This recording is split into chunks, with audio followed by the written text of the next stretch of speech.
اس وقت اسماعیل ڈائری سندھ حکومت کے لیے عمران خان بن گیا ہے، اور اس کے وفادار لوگوں سے باقاعدہ ویڈیو ریکارڈ کروا کے بیان لیے جا رہے ہیں کہ ہمارا آج کے بعد اسماعیل ڈائری سے کوئی واسطہ نہیں ہے۔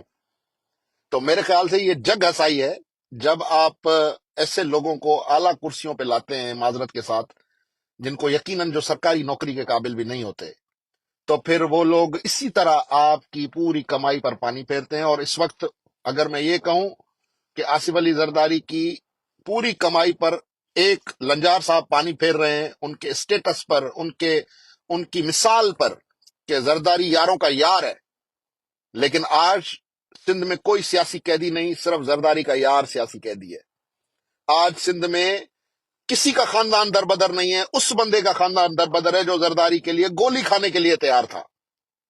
آج سندھ میں کوئی اتنا، بلکہ 16 سالہ تاریخ میں ذوالفقار مرزا اتنا ذلیل نہیں ہوا جس نے گالیاں دی محترمہ فریال ٹالپور کو، میڈیا پہ بیٹھ کے گالیاں دی، جس نے زرداری صاحب کے خلاف اتنی عتق عزت کی، اتنی ان کو گالیاں گندی گندی گالیاں دی، وہ بھی آج دندناتا گھوم رہا ہے۔ لیکن وہ بندہ جس نے کبھی زرداری صاحب کو سائیں کے علاوہ نہیں پکارا، آج وہ بندہ ہمارے برادری کے بڑوں کے کانوں کے کچے ہونے کی وجہ سے وہ بندہ ذلیل ہو رہا ہے۔